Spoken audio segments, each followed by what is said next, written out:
오늘 이 말씀은 보통 잘 안 읽으려고도 하고 또 설교자도 이왕이면 설교를 잘 안 하고 싶은 그런 말씀이에요. 이렇게 보면 별로 우리와 상관없어 보이죠? 혹시 타조 드시는 분 계십니까? 타흐마스, 갈매기 이런 거 드시는 분 계세요? 네. 흰 올빼미 드십니까? 사다새, 너새, 네. 황새, 오디새, 박쥐 드시는 분 계신가요? 안 계시죠? 이런 거 안 먹잖아요. 그죠? 또 20절에 보면은 네 발로 기어다니는 곤충은 너희가 혐오할 것이로되, 뭐 이런 것들. 우리가 뭐 벌레를 먹고 막 메뚜기 먹고 그러진 않으니까 뭐 이런 말씀 굳이 우리가 뭐 읽어야 되나 싶기도 하고, 읽는 것은 읽는 건데 이런 본문으로 설교를 하라 그러면 또 굉장히 좀 애매한, 이거를 먹으라고 해야 되는 건지 먹지 말라고 해야 되는 건지. 그래서 우리는 종종 그런 선택을 합니다. 이런 말씀들이 딱 주어지면 스킵하는 거죠. 이 말씀은 나하고 상관없어, 이 말씀은 별로 중요하지 않은 말씀이야 하고 넘어가요. 그리고 나에게 적용될 만한, 내가 이렇게 보았을 때 나에게 은혜가 된다라고 하죠. 내 마음에 들고 또 내 마음에 흡족한 그런 말씀들을 찾아서 읽습니다. 근데 이런 방식이 사실은 굉장히 안 좋은 방식이에요. 왜냐하면 하나님의 말씀을 내 것 삼는 것이기 때문입니다. 하나님 말씀은 내 거가 아니에요. 하나님의 말씀은 말 그대로 하나님의 말씀입니다. 우리가 성경을 볼 때 자주 범하게 되는 실수가 뭐냐면, 이 성경을 내가 부지런히 읽어서 내 걸로 만들려고 하는 거예요. 내가 이 말씀을 내가 읽어서 내 지식으로, 내 감동으로 내 것 만들어서 내가 이것을 이러한 상황 속에 저러한 상황 속에 이렇게 사용해야지, 써먹어야지. 이 말씀을 내 것으로 삼으려고 하는 그러한 마음이 우리 가운데 불쑥불쑥 일어나게 되는 때가 많습니다. 그래서 큐티도 하는 거잖아요. 콰이어트 타임, 이 큐티라고 하는 것이 사실은 굉장히 고상해 보이지만 그러한 함정에 빠지기가 너무나 좋은 그런 도구와 통로가 됩니다. 말씀을 가만히 읽으면서 나의 판단과 기준으로 분석하는 거죠. 이 말씀은 나에게 어떤 상관이 있나, 이 말씀은 내가 받을 만한 건가 아닌가. 그래서 적용점을 찾는 거예요. 그래서 우리 현대 기독교인들에게 어떤 게 있냐면 병이 있어요. 병. 적용 강박증 아세요? 적용 강박증. 말씀이 적용되어야만 아멘인 거예요. 말씀이 적용이 안 되면 아멘이 아닌 거예요. 이건 넘어가. 이거는 별로 중요하지 않은 말씀이야. 넘어가는 것입니다. 참 이런 상황들을 보면서, 그래서 여러분, 하나님을 경외하는 자가 되기를 원하십니까? 정말 하나님을 경외하는 자가 되기를 원하세요? 그러면 우리가 하나님을 어떻게 경외하죠? 하나님을 경외하는 가장 기본적인 방법은 하나님의 말씀을 하나님 말씀 되게 하는 것입니다. 하나님의 말씀의 권위를 하나님 그분의 말씀으로 아멘으로 받는 거예요. 하나님 말씀은요, 나와 아무 상관이 없어도 영원한 하나님의 말씀인 것입니다. 이 하나님의 말씀이 나에게 아무 이해가 안 되고 감동이 안 돼도요, 이 말씀은 영원토록 쇠하지 아니할 하나님의 능력의 말씀인 거예요. 그래서 우리는 하나님의 기록된 모든 말씀에 기쁨으로 감사함으로 아멘 할 줄 아는 자들이 돼야 될 줄을 믿습니다. 자, 그래서 그걸 어떻게 하는 거냐? 그래서 우리에게 주신 것이 이 손가락이고요. 뭐 하는 건가요? 말씀을 가리키는 거예요. 말씀을 가리켜서 그 손가락이 가리키는 그 글자를 눈으로 보는 것입니다. 그 다음에 뭐 해야 될까요? 하나님이 지으신 나의 이 입, 혀, 우리의 이 발성기관 있잖아요. 이 발성기관을 사용해서 말씀을 소리 내는 것입니다.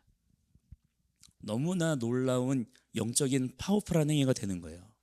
그래서 우리가 손가락으로 기록된 말씀을 짚어가면서 그 말씀을 소리내는 행위는요, 이 하나님이 지으신 이 세상을 덮고 있는 뭐가 있죠? 이 공기층을 진동시키는 엄청난, 사실은 통치 행위가 되는 것입니다. 이 놀라운 권세를 우리가 받은 거예요. 이 권세를 하나님의 뜻대로 잘 사용하는 자들이 되시기를 축복합니다. 그래서 먼저는 우리가 오늘 이렇게 읽었지만은, 우리가 읽은 이 11장의 이 음식 정결법에 대한 말씀을 우리가 나를 중심으로 내가 이 말씀을 어디에 적용해야 돼? 라고 하는 관점으로 읽으면 굉장히 어렵죠. 이 말씀을 통해서 하나님께서 우리에게 말씀하시고자 하는 것을 놓치기가 쉽습니다. 그래서 이 관점을 바꿔야 돼요. 하나님께서 우리에게 이 말씀을 주셨습니다. 하나님의 관점에서 하나님의 초점으로 이 말씀을 아멘으로 받을 필요가 있다라고 하는 거예요. 그래서 그러한 관점으로 오늘 말씀을 우리가 아멘으로 받을 수 있는, 그리고 이 말씀을 붙잡고 우리가 이 시대 가운데 하나님의 뜻대로 살아갈 수 있는 그러한 저와 여러분이 되어야 될 줄 믿습니다. 자, 이 말씀이 어떤 말씀들이냐면 지금 우리가 이번 주에 이 쉐미니의 말씀들을 쭉 보고 있는 거잖아요. 쭉 보셨겠지만 7일간의 제사장 위임식이 끝나고 그야말로 기대와 설렘으로 가득했던 새로운 첫째 날, 몇째 날입니까? 사실은 8째 날이죠. 그렇지만 그냥 8째 날이 아니라 7을 중심으로 해서 돌아가면서 새로운 첫째 날이 온 거예요. 그 8째 날에 하나님께서 영광 중에 임하셨습니다. 나타나신 거예요. 하나님의 영광이 성막 가운데 임하셨어요. 강력한 불이 하나님의 얼굴에서 나타나서 모든 재물을 다 태우셨다 그랬습니다. 그 현장에 있었던 모든 이들의 가슴이 그 현상을 목격하면서 가슴이 막 뛰었을 거예요. 엄청난 부흥의 현장이었던 것이죠. 그런데 그 감격적인 날 어떤 일이 벌어졌습니까? 아론의 첫째 아들과 둘째 아들이었던 나답과 아비후가 말씀대로, 훈련받은 대로 했어요, 안 했어요? 안 했어요. 순종하지 않고 어떻게 했다 그랬습니까? 오히려 술에 취하여 가지고 하나님이 명령하시지 않은 다른 불로 예배드리다가 하나님께 무서운 심판을 받고 죽게 되었다. 그것이 이번 주 우리가 함께 읽은 충격적인 말씀의 내용들이었습니다. 자, 이것을 통해서 우리가 무엇을 할 수 있나요? 하나님의 영광의 불은요, 예배자가 드리는 제물을 기쁘게 태우시는 불이기도 합니다. 뿐만 아니라 하나님을 멸시하며 말씀대로 예배하지 않는 자들을 심판하시는 불사르는 불이 될 수도 있다는 점을 우리가 알 수 있는 것입니다. 하나님은요, 우리가 마음대로, 우리 마음대로 컨트롤할 수 있는 분이 아니세요. 그분은 주권자이십니다. 그분 되게 인정해 드리시기 바랍니다. 우리가 함부로 대해서는 안 되는 분이신 거예요. 따라서 우리는 창조주 하나님을 섬길 때에 하나님의 그 영광의 불 앞에 거룩한 두려움을 행하는 법을 말씀을 통해서 부지런히 그리고 겸손하게 배워야 될 줄을 믿습니다. 이것이 지금 한국교회 교인들 안에 훈련되어져야 되는 아주 중요한 신앙의 기준과 내용이 되는 것입니다. 그렇지 않으면 열심히 주님을 내가 사랑한다고 하면서도요, 정작 어떻게 됩니까? 음란함과 세속적인 그러한 다른 불들로 가득 채우게 되는, 그래서 결국 어떻게 됩니까? 심판을 받게 되는 일들이 벌어지게 된다라고 하는 거예요. 자, 그런데 이 사건 후에 하나님께서는 제사장의 가장 중요한 임무가 무엇인지에 대해서 말씀해 주십니다. 이미 우리가 다 읽었던 말씀들인데요, 레위기 10장 10절로 11절 말씀 한번 찾아보시겠어요? 함께 같이 읽겠습니다. 시작. 그리하여야 너희가 거룩하고 속된 것을 분별하며 부정하고 정한 것을 분별하고 또 나 여호와가 모세를 통하여 모든 규례를 이스라엘 자손에게 가르치리라. 아멘. 뭐를 하라는 것입니까? 분별하고 그 다음에 뭐예요? 가르치라라는 것입니다. 뭐를 분별하죠? 거룩하고 속된 것을 분별해야 되고요. 그 다음에 뭐를 분별해야 돼요? 부정하고 정한 것을 분별해야 되고요. 또 뭐를 가르쳐야 됩니까? 모든 규례를 가르쳐야 돼요. 누구에게요? 이스라엘 모든 자손들에게 가르쳐야 돼요. 이게 제사장들의 사명이라는 거예요. 제사장이 이것을 해야 된다는 것입니다. 이것이 제사장에게 주신 명령이에요. 즉 제사장이 감당해야 되는 임무가 무엇인가요? 거룩한 것과 속된 것, 정한 것과 부정한 것을 분별하는 것이라고 말씀하시는 거예요. 이것은 단순히 그 옛날 이스라엘 제사장들에게만 해당되는 것인가요? 예수 그리스도 안에서 제사장으로 부름받은 누구입니까? 바로 우리들에게도 동일하게 주어지는 임무라는 것을 깨달아 아는 자들이 되시기 바랍니다. 자, 우리는 우리 스스로를 다 그렇게 얘기해요. 우리는 제사장으로 부름받았다. 그렇게 다 알고 계시죠? 베드로전서 2장 9절에 나오잖아요. 그 말씀과 같이 제사장이다라고 우리는 그렇게 고백합니다. 하나님께서 우리를 그렇게 부르셨다라는 것을 다 인정해요. 그 말씀을 교회 다니는 분이라면 모르는 분이 없고요, 다 좋아하는 말씀이고요, 다 아멘하는 말씀이에요. 자, 그렇다면 마땅히 우리가 정말 제사장 되었다라고 한다면, 정말 그렇게 아멘 한다면 하나님께서 제사장에게 맡기신 직무에 대해서도 우리가 정확하게 알아야 되겠고 중요하게 생각할 줄 알아야 되지 않겠습니까? 그 내용이 어디에 있어요? 여기에 있는 거예요. 이거 해야 된다는 것입니다. 이 레위기의 말씀들에서 너무나 분명하게 전해지고 있다라고 하는 것이죠.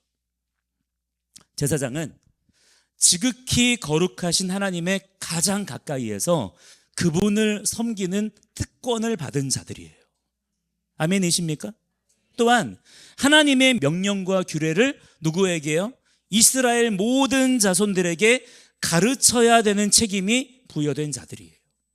따라서 이 두 가지의 사명을 우리도 마땅히 기억하며 살아가는 자들이 되어야 될 줄 믿습니다.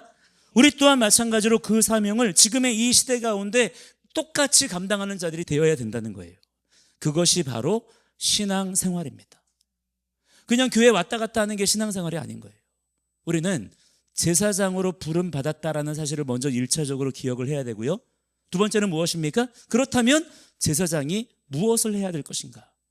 이것을 하나님의 말씀에서 찾아서 읽고 배우고 그 말씀대로 순종하는 자들이 되시기 바랍니다. 그게 신앙생활이에요. 하나님을 섬기고 뿐만 아니라 세상 모든 사람들에게 하나님의 법도를 어떻게 해요? 가르치는 사람, 가르쳐 지키게 하는 것이죠. 그런 존재들로 우리가 지금 이 시대 가운데 일어나야 되는 것입니다. 바로 이것이 복음 증인의 사명인 것이고요, 모든 사람을 제자 삼는 것이고요, 이를 통해서 일어나게 되는 것이 하나님 나라의 확장인 거예요. 오늘 본문은 바로 그러한 관점에서 읽어야 되는 말씀들인 것입니다. 자, 그렇지 않으면 아까 우리가 얘기했듯이 적용 강박증 있잖아요. 적용 강박증. 그렇게 읽으면 이 말씀을 우리가 이렇게 읽으면서도 아멘 하지만 사실은 남는 게 하나도 없어요. 우리가 이렇게 읽으면서도 이 말씀은 우리와 사실 상관없어, 넘어가 이렇게 생각하기가 쉽게 된다는 것입니다. 그러나 이 말씀에서 다뤄지는 중요한 개념은요, 뭐를 먹어야 되냐 안 먹어야 되냐 그게 아니라 정함과 부정함에 대한 기준을 우리에게 가르쳐 주시는 것입니다. 하나님께서는 우리가 먹는 음식에 대해서도 이 거룩의 기준을 기억해야 되고요, 적용해야 된다고 말씀하실 정도로 이 거룩의 문제를 아주 중요하게 세밀하게 다루시는 것을 볼 수가 있는 거예요. 특별히 그 문제가 굉장히 중요하게 다뤄지는 부분이 바로 이 먹는 문제라는 것입니다. 자, 먼저 이 거룩을 제대로 이해하기 위해서는 우리 머릿속에 들어있는 한 가지의 고정관념을 좀 치워야 되는 것들이 있어요. 보통 거룩하면 뭐가 떠오르십니까? 거룩에 대해서 우리는 흔히 도덕과 윤리를 생각할 때가 많이 있어요. 물론 그런 것들도 중요한 부분이 있습니다. 윤리와 도덕 중요합니까? 중요하지 않습니까? 중요하죠. 하지만 성경이 말씀하는 이 거룩의 개념은요, 윤리와 도덕의 범주를 훨씬 초월하는 거예요. 윤리와 도덕은 하나님 말씀에 훨씬 하위 개념에 있는 것입니다. 전혀 차원이 다른 문제인 거예요. 또한 거룩이라고 하는 것은 우리가 뭐를 열심히 막 노력해서 이룰 수 있는 그런 종류의 것도 아닌 것입니다. 거룩하게 되는 유일한 길은 뭐예요? 하나님께서 그것을 거룩하다라고 인정해 주시는 거예요. 그래야만 거룩해지는 것입니다. 거룩하다라고 선포해 주셔야 돼요. 그래야만 거룩하게 되어지는 것입니다. 즉 우리끼리 그냥 이거는 거룩해, 이거는 부정해, 이렇게 한다고 해서 되는 것이 아니라는 거예요. 원래 거룩하다의 반대말은 무엇이냐면 평범하다라는 말입니다. 한글 성경에는 이것이 속되다라고 번역이 되어 있죠. 그렇지만 영어로나 다른 언어들로 이렇게 보시면 평범한, 보통의 이런 말들로 이렇게 번역이 되어 있어요. 실제 히브리 원어로도 그렇습니다. 즉 거룩의 반대말은 악하다, 더럽다가 아니라 사실은 평범하다, 보통의, 일반적인 이런 말인 거예요. 그래서 우리가 거룩에 대해서 오해할 때가 많은 것입니다. 예를 들어서 하나님께서는 일주일 중에서 7째 날인 샤밧을 거룩한 날로 정하셨죠. 그렇지만 그렇다고 해서 그러면 다른 6일의 시간들은 더럽고 악한 날인 것입니까? 그렇지 않은 것이죠. 안식일이 아닌 다른 6일은 그냥 평범한 날, 보통의 날인 거예요. 사실 똑같은 날들, 똑같은 시간인 것입니다. 샤밧이라고 해서 시간이 빨리 가거나 느리게 가는 게 아니잖아요. 그런데 그 날들 중에서 하나님께서 주권적으로 7일째 되는 날은 이 날은 거룩한 날이야 이렇게 지정하신 거예요. 또한 이스라엘 나라를 하나님께서는 모든 나라들 중에서 거룩한 나라로 부르시고 세우셨어요. 그렇다고 해서 이스라엘 외에 다른 나라는 그러면 하나님께서 막 미워하시고 더럽다고 하시고 또 악하다고 하시고 그러나요? 그렇지 않죠. 하나님께서 우리나라를 사랑하시는 줄을 믿습니다. 또한 미국을 사랑하시고 세상 모든 나라와 민족들을 사랑하시는 줄을 믿습니다. 그런데 이스라엘도 마찬가지로 그냥 똑같이 나라와 민족일 뿐이지만 하나님께서는 주권적으로 그들을 택하셔서 다른 열방 나라들과는 다르게 하나님의 특별한 임무와 역할을 부여하신 구별된 나라라는 그러한 의미인 것이죠. 즉 핵심은 무엇이냐? 그것이 거룩하냐 아니냐 하는 것은 전적으로 누구에게 달려 있어요? 하나님 그분께서 주권적으로 정하시는 것이지 우리 스스로의 어떤 기준이나 열심과는 사실 아무런 상관이 없다는 것입니다. 자, 이처럼 거룩한 존재라고 하는 것은 사람의 기준이 아니라 누구의 기준이다? 하나님의 기준이라는 거예요. 하나님께서 어떤 일을 맡기시고 이루시기 위해서 구별하신 존재다라는 의미인 것입니다. 그리고 이들에게는 그 구별된 만큼 더 높은 기준의 의무와 책임이 그들에게 부여되는 것을 볼 수가 있는 거예요. 따라서 하나님께서 오늘 본문의 이 말씀과 같이 이스라엘에게 음식에 대한 정결법을 주신 것은요, 바로 이러한 관점에서 하나님이 특별히 선택하여 부르신 누구입니까? 거룩한 백성 이스라엘. 특별한 백성 이스라엘은 이 먹는 것조차, 음식조차도 맘대로 먹어선 돼야 안 돼요? 안 된다는 거예요. 가려 먹을 줄 알아야 된다는 것입니다. 즉 무엇이냐? 삶의 모든 순간들 속에서, 모든 영역에서 왕이신 하나님의 법도를 지켜 준행할 줄 아는 그러한 삶의 태도와 자세를 가져야 된다는 거예요. 왜? 하나님께서 택하신 거룩한 나라 백성들이기 때문에. 이것이 그들의 삶 가운데 구체적으로 훈련되어야 된다는 것입니다. 그 중에서도 하나님께서 거룩한 존재, 특별한 존재로 부르신 제사장들에게는 어떠한 삶의 기준을 또 두십니까? 포도주도 마시지 못하게 하시고요, 심지어 가족이 죽은 경우에도 시신조차 만지지 못하게 하십니다. 모든 의복과 음식까지도 철저하게 일반 백성들과는 구별되게 하시는 것을 말씀을 통해서 우리가 볼 수 있게 되는 거예요. 왜 그럴까요? 그들은 하나님의 성소를 기준으로 해서 더 가까이 있는 자들, 보다 더 구별된 역할과 사명을 맡은 자들이기 때문이라는 거예요. 우리 또한 그리스도 안에서 이스라엘로 접붙임 받은 자들인 줄을 믿습니다. 제사장으로 부름받은 자들이죠. 그렇기 때문에 마찬가지의 동일한 기준이 적용되는 것입니다. 그냥 아무렇게나 살아서는 안 되는 거예요. 하나님의 택하심이 더욱 분명할수록 우리의 삶에 구별되는 것들이 있어야 될 줄을 믿습니다. 오히려 어쩌면 우리에게는 더 타이트한 기준이 우리에게 적용되는 거예요. 왜 그럴까요? 지금 우리 안에 누가 계십니까? 믿음의 고백으로 우리 안에 성령님이 와 계십니다. 아멘. 우리에게는 성령님이 들어와 계시기 때문이에요. 우리는 지금 그야말로 성령의 전으로 세움받은 존재인 줄을 믿습니다. 이 정체성의 자각이 필요하다는 것이죠. 그렇기 때문에 우리의 언어, 우리의 의복, 우리의 음식, 우리의 어떤 집안 살림, 우리의 어떤 헤어스타일, 우리의 어떤 옷 입는 것, 사업 방식, 돈을 다루는 법, 친구 관계, 문화생활 등등, 그러한 모든 삶의 전반에서 우리는 세상과 달라야 된다는 것입니다. 구별된 기준값을 가지고 있어야 된다는 거예요. 이것을 지키며 살아가는 자들이 마땅히 그렇게 되어야 된다는 것입니다. 우리에게는 모든 것들을 선택할 수 있는 자유가 이미 주어져 있어요. 그러나 그렇게 모든 것이 가하지만 모든 것이 유익한 것은 아닌 것입니다. 모든 것이 다 허용되지만 모든 것이 덕을 세우는 것은 아니라는 거예요. 그렇기 때문에 우리는요, 지금 우리의 판단 기준을 바꿔야 될 줄을 믿습니다. 내가 뭐를 할 수 있냐 없냐, 내가 이걸 하면 되냐 안 되냐, 이 정도의 기준이 아닌 거예요. 보다 더 적극적으로 우리는 하나님의 영광을 위해 하나님의 뜻을 추구하는 자들이 되어야 된다라는 것입니다. 세상 가수들의 어떤 노래나 영화나 또 드라마들 같은 것들을 보지 말아야 되느냐, 아니면 문화 컨텐츠일 뿐이니까 그냥 봐도 되느냐 하는 문제를 가지고 기독교 안에서도 여러 가지 이견들이 있어요. 물론 우리가 그런 세상 노래를 듣는다거나 어떤 뭐 영화를 본다거나 드라마를 이렇게 본다고 해서 갑자기 막 사람이 이상해지지 않습니다.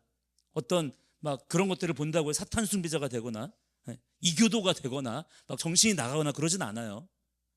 그렇기 때문에 너무 막 극단적으로 그러한 세속적인 어떤 뭐 노래나 드라마 이런 컨텐츠에 대해서 무슨 뭐 주술적이고 음모론적인 게 있고 그런 거 들으면 막 사람이 이상하게 되고 세뇌가 되고 자기도 모르게 사탄 숭배자가 되고 그런 식의 어떤 공포 분위기를 조성하는 그런 식의 내용들에 대해서는 저는 동의하지 않습니다. 그렇게 되지 않아요. 그렇지만 그렇다고 해서 그러한 세속적인 컨텐츠들을 그러면 그냥 아무렇게나 우리가 받아들여도 되느냐, 그냥 대수롭지 않게 여겨도 되느냐? 아니라는 거예요. 그렇게 해서는 안 된다는 것입니다. 왜 그러냐? 우리는 성령의 전으로 지음받은 자들이기 때문이에요. 관점을 바꿔야 된다는 것입니다. 내가 이거를 해도 돼? 안 해야 돼? 내가 이걸 먹어도 돼? 안 돼? 나를 기준으로 볼 게 아니라는 거예요. 하나님을 기준으로 판단할 줄 아는 자들이 돼야 될 줄 믿습니다. 내 삶은 나의 것이 아니요 오직 주님의 것인 줄을 믿습니다. 그렇기 때문에 단지 이거는 되냐 안 되냐 이런 식의 기준은 사실 너무나 한심한 거예요. 오히려 하나님께서 우리에게 요구하신 것은 무엇입니까? 마음을 다하고 뜻을 다하고 힘을 다하여서 뭐 하라 그랬어요? 주 너의 하나님을 사랑하라. 또 무엇을 먹든지 마시든지 무엇을 하든지 다 무엇을 위해서요? 주의 영광을 위해서 해라. 이걸 우리에게 말씀하신 거예요. 그렇기 때문에 내 안에 아무거나 받아들이면 되겠습니까? 그렇지 않는 것입니다. 아무거나 먹고 마시지 않는 거예요. 내가 아무 메시지나 내가 즐길 수가 없는 것입니다. 그렇게 하지 않는 거예요. 내가 결단하는 가운데 모든 종류의 미디어 컨텐츠에는요 단순히 오락적인 어떤 요소만 있는 게 아니라 그 안에는 메시지가 들어가 있습니다. 사람은요 어떤 동물이 아니기 때문에 어떤 감각만으로 즐거워하지 않아요. 사람은 메시지를 즐거워합니다. 사람은 메시지를 찾아요. 사람들이 어떤 컨텐츠를 요즘에 이렇게 좋아한다라고 하는 것은 그 안에 담겨진 메시지들에 사실은 반응을 하는 것입니다. 그거를 받아들이는 행위인 거예요. 그것을 안다면 어떻게 그것을 그냥 아무렇지도 않게 마냥 좋다고 받아들일 수가 있겠습니까? 경계심을 가져야 되는 것이죠. 당연히 마땅히 가려 먹게 되는 거예요. 음식도 마찬가지입니다. 술이나 담배 같은 거, 또 요즘에는 엄청 막 매운 음식들을 막 찾아서 먹기도 하고 엄청 막 자극적인 음식들을 막 찾아서 먹잖아요. 이런 게 유행이에요. 그러나 내 몸이 누구의 전이에요? 성령님의 전이라는 것을 내가 알아요. 알고 또한 이 몸이 누구 거예요? 내 거가 아니라 하나님의 것이라고 내가 인정해요. 그런 사람이라고 한다면 아무거나 먹고 마실 수가 있나요? 당연히 마땅히 가려 먹게 되는 것입니다. 그거는 너무나 자연스럽고 진실한 반응이라고 하는 거예요. 그렇기 때문에 그런 질문들 하잖아요. 기독교인이 술 마셔도 돼? 기독교인이 담배 펴도 돼? 기독교인이 가요 들어도 돼? 기독교인이 드라마 이런 거 봐도 돼? 이런 질문 자체가 사실은 되게 미련한 거예요. 안 해도 되는 질문인 것입니다. 사실은 맞지 않는 질문인 거예요. 기억하시기 바랍니다. 따라합니다. 모든 것이 가하나 모든 것이 유익하지 않다. 모든 것이 가하나 모든 것이 덕을 세우는 것이 아니다. 아멘이십니까? 우리는 적극적으로 주님의 뜻을 구하는 자들, 주님의 영광을 구하는 자들이 되어야 될 줄 믿습니다. 그러면요 그러한 선택과 결정에 대해서 우리는 자유함을 얻을 수가 있게 되는 거예요. 생각의 기준을 우리가 얼른 바꿔야 될 줄을 믿습니다. 하나님은 우리의 창조주이시고 우리의 아버지가 되시는 분이십니다. 아멘. 때문에 우리에게 먹어서는 안 될 것과 먹어도 되는 것에 대해서 명령하실 수 있는 충분한 권한이 그분에게 있어요, 없어요? 있는 것이죠. 그분이 그것을 정하실 수가 있는 거예요. 먹는 것조차 내 맘대로가 아니라 하나님의 뜻대로 하는 것이 곧 제사장의 직무를 감당하는 삶이라는 것입니다. 더 거룩한 자리로 부름받은 자들이기 때문이에요. 그래서 고린도전서 10장 31절에서 사도 바울이 성도들에게 뭐라고 말씀합니까? 그런즉 너희가 먹든지 마시든지 무엇을 하든지 다 하나님의 영광을 위하여 하라. 아멘. 이 말씀이 사실은 하나로 연결되어지는 말씀들인 거예요. 우리가 제사장으로 부름받은 자들이기 때문에 그렇습니다. 따라서 오늘 본문에 나오는 여기 각 동물들에 대해서 정하다 부정하다라고 말씀하시는 기준은 그 자체로 정한 동물들은 뭔가 위생적이고 안전한 것이고 선한 동물들이고 부정한 동물은 뭔가 악하고 뭔가 혐오스럽고 더러운 것이다, 그런 뜻이 아닌 거예요. 여기 한글 성경에는 어떤 곤충들 쭉 말씀하면서 혐오스럽다 이렇게 표현하지만 사실은 혐오스럽다가 아니고 이런 것들은 피해라라는 번역이 맞습니다, 원래는. 근데 이게 혐오스럽다라고 번역이 되어 있으니까 이런 것들은 뭔가 나쁜 건가 봐 이렇게 생각하게 되는 것이죠. 사실은 여러분, 이 모든 동물들을 지으신 분이 누구신가요? 전부가 다 하나님께서 친히 지으신 것들이에요.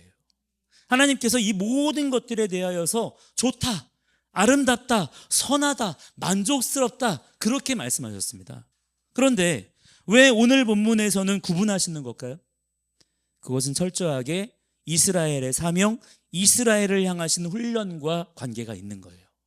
하나님은 출애굽 직후에 이스라엘과 열방 나라들을 역할적으로 구별하셨고요. 이스라엘 진영에 머무를 수 있는 동물과 머무를 수 없는 동물을 구별하신 것입니다.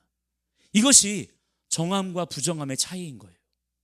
부정한 동물들 안에 무슨 어떤 주술적인 힘이나 저주가 있어가지고 그런 게 아니라 하나님께서 정하신 그 말씀 자체가 곧 기준이 되는 것이고요. 거기에 따라서 이스라엘 백성들의 삶이 구별되기를 원하셨던 것입니다. 즉 다시 말해서 왜 이 동물들이 부정한 동물들인가요? 사실은 다른 이유가 없는 거예요. 하나님께서 부정하다, 합당하지 않다, 허락하지 않는다 라고 말씀하셨기 때문이에요. 그래서 이스라엘 백성들에게는 부정한 것이 되는 것입니다. 합당하지 않다 이 말이에요. 반대로 왜 그러면 이 동물들은 또 정한 동물인가요? 이 또한 다른 이유가 아니에요. 하나님께서 그것들을 허락하셨기 때문이에요.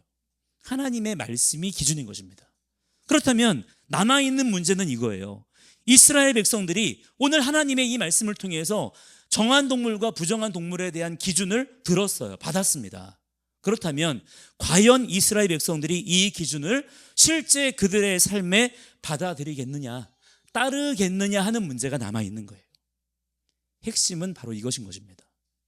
이것을 하나님께서는 보시겠다고 하는 거예요. 이스라엘 백성들이 이 말씀에 대해서 어떻게 반응해야 되겠습니까? 그것을 검증을 하고 국민 여론을 조사하고 우리가 이 말씀에 따를까 말까, 이거를 정하다고 할까 부정하다고 할까 투표하고 전문가들의 의견을 수렴하고 이런 것들이 아니라 하나님의 말씀이 맞다면, 하나님께서 이렇게 말씀하셨다면 어떻게 해야 돼요? 그 하나님을 믿고 순종하며 따르면 되는 것입니다. 그러면 그 순종의 삶을 통해서 어떤 일이 일어나게 됩니까? 하나님께서 그들을 거룩하다, 합당하다라고 인정해 주시고 그렇게 선포해 주시는 역사가 일어나게 되는 거예요. 마찬가지로 우리가 예수 믿고 나서 거룩한 성도가 되었을 때에 우리가 해야 될 일이 과연 무엇인가요? 우리가 생각할 때 선한 일을 하는 것입니까? 우리가 생각할 때 이거는 거룩한 거야, 이런 것들을 하면 우리가 거룩한 성도가 되는 건가요? 우리가 거룩한 성도가 되는 방법은요, 우리의 판단 기준에서 벗어나서 하나님께서 말씀하신 것들 가운데 하라 하신 것은 하고 하지 말라 하신 것은 하지 않는 것입니다. 그것이 거룩한 거예요. 하나님께서 과연 우리 믿는 성도들에게 원하시는 삶이 무엇일까요? 복잡하지 않습니다. 다른 것이 아니에요. 나의 생각과 판단을 내려놓고 하나님께서 말씀하신 대로, 성경에 기록된 대로 뭐 하는 거예요? 순종하는 것입니다. 그 말씀을 따라가는 거예요. 실제 나의 오늘의 삶을 그렇게 맞춰 사는 것입니다. 그것을 원하신다라고 하는 거예요. 그것이 선한 것입니다. 과연 그것이 지금 이 시대에 이러한 흐름에 합당한가? 도덕적으로, 윤리적으로 그 말씀이 과연 옳은 것인가? 시대의 유행에 뒤처지지 않았는가? 과학적으로 그게 과연 검증이 되었는가? 이런 태도가 아니라 먼저는 무엇입니까? 하나님의 말씀인가? 하나님께서 그렇게 말씀하셨는가? 그 기준을 먼저 취해야 된다는 것입니다. 그것이 바로 거룩의 삶인 것이고, 이 거룩의 능력이 우리 가운데 회복될 때 하나님께서 우리 삶에 강력하게 임재하시며 주님의 크고 놀라운 일들을 이루시는 줄을 믿으시기 바랍니다. 지금 한국교회가 이 기준을 회복해야 되는 거예요. 과연 하나님의 말씀인가? 이 기준을 가지고 세워가야 되는데, 지금 어떻습니까? 교회로 부름받은 자들이 하나님의 말씀의 기준이 아니라 세상 사람들이 뭐라고 하는가? 사람들의 여론이 어떠한가? 사람들의 기준이 무엇인가? 이것을 따라서 교회의 질서를 재편하고 있다라고 하는 거예요. 지금 이 레위기 말씀 속에 나오는 이스라엘 백성들은 사실 400년이 넘도록요, 어떤 삶을 살았습니까? 애굽의 문화 속에 그야말로 젖어들어 있던 사람들이었어요. 아무리 그들이 애굽의 고센 땅에 따로 살고 있었다 그래도 실제 이집트의 통치를 받으면서 400년을 살았었기 때문에 너무나 익숙하게 그러한 이교적인 문화들이 그들의 삶 속에 깊이 스며들어와 있었을 것입니다. 그래서 하나님의 말씀, 하나님 나라의 가치관보다는 뭐가 더 익숙해요? 애굽의 법도와 애굽의 종교와 애굽의 가치관의 영향을 더 많이 가지고 있었던 사람들인 거예요. 그들이 지금 여기에 광야로 나와 있는 것입니다. 불과 얼마 되지도 않았어요. 지금 그만큼 그들의 실제 삶 속에 스며들어 있던 지난날의 애굽의 음식 문화, 애굽의 의복 문화, 애굽에서의 말투, 애굽에서의 생활 습관 등등이 아직도 여전히 그들 가운데 그대로 남아 있는 것이죠. 그렇다면 과연 그 섞여 있는 상태로 그 이스라엘의 제사장 된 사명을 제대로 감당할 수가 있겠습니까? 이러한 것들이 벗어져야 되는 거예요. 하나님의 옷으로 새롭게 입어야만 되는 것입니다. 하나님께서 주시는 음식으로 새롭게 먹는 자들이 되어야만 되는 거예요.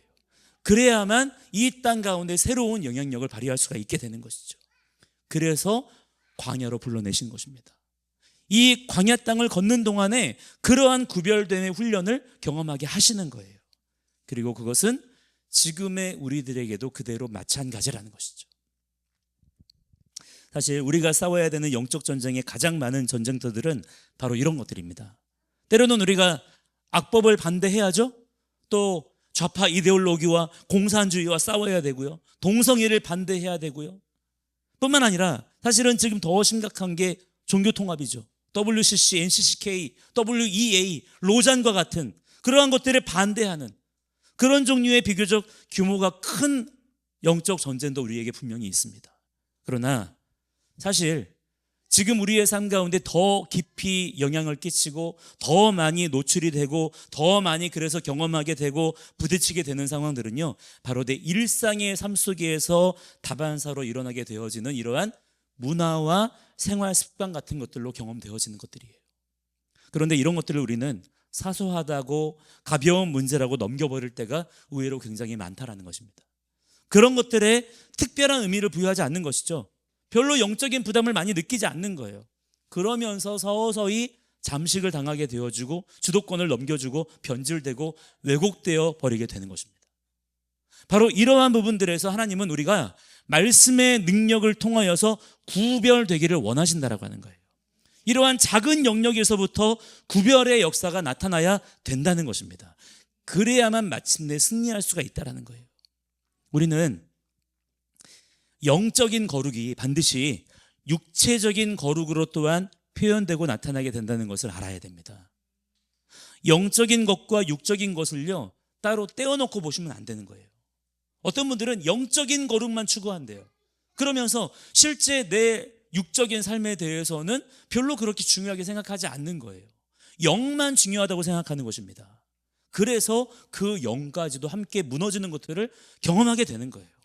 여러분, 가장 육적인 것이 가장 영적인 것이고요, 가장 영적인 것이 가장 육적인 것으로 열매 맺게 되는 것입니다. 그게 하나님의 창조 질서예요. 서로 뜯어지지 않아요. 하나님은 우리가 영적으로 뿐만 아니라 육체적으로도 우리의 실제 모든 삶의 영역에서 말씀의 기준대로 거룩한 삶을 살기를 원하시는 줄을 믿으시기 바랍니다. 우리가 그러한 삶의 기준을 세우고 살아갈 때 우리의 영과 혼과 육이 그리스도 안에서, 성령 안에서 온전히 하나됨을 누리는 가운데 하나님께서 우리에게 명령하시는 이 거룩의 삶을 살아가게 되는 줄을 여러분 믿으시기 바랍니다. 아직은 우리의 혼과 육이 후패하기 때문에 우리가 많은 여러 가지 고통과 또 부딪힘을 경험하게 되어져요. 나 자신을 쳐서 복종시켜야 되고 많은 그러한 순종의 고통을 경험하게 됩니다. 그러나 우리 주님 곧 다시 오실 줄을 믿습니다. 다시 오시는 그날에 우리에게 약속하신 것이 무엇입니까? 우리의 이 썩어질 몸이 썩지 아니할 몸을 입게 될 거라는 거예요. 믿으십니까, 여러분? 왜 변화되게 하시는 것일까요? 하나님께서 창조하신 온전한 우리의 이 실존으로 하나님 말씀에 영원토록 순종하는 삶을 우리에게 기대하시고 원하시는 것입니다. 그날이 곧 올 것입니다. 그 날이 오기까지 우리가 물러서지 아니하고 나를 쳐서 복종시키면서라도 거룩의 삶을 살아가는 그러한 저와 여러분들이 되어야 될 줄 믿습니다. 우리 모든 성도님들이 그러한 주님의 거룩한 백성들로 살아가는 자들이 되시기를 주님의 이름으로 간절히 축원합니다. 함께 이 시간에 같이 기도하실 때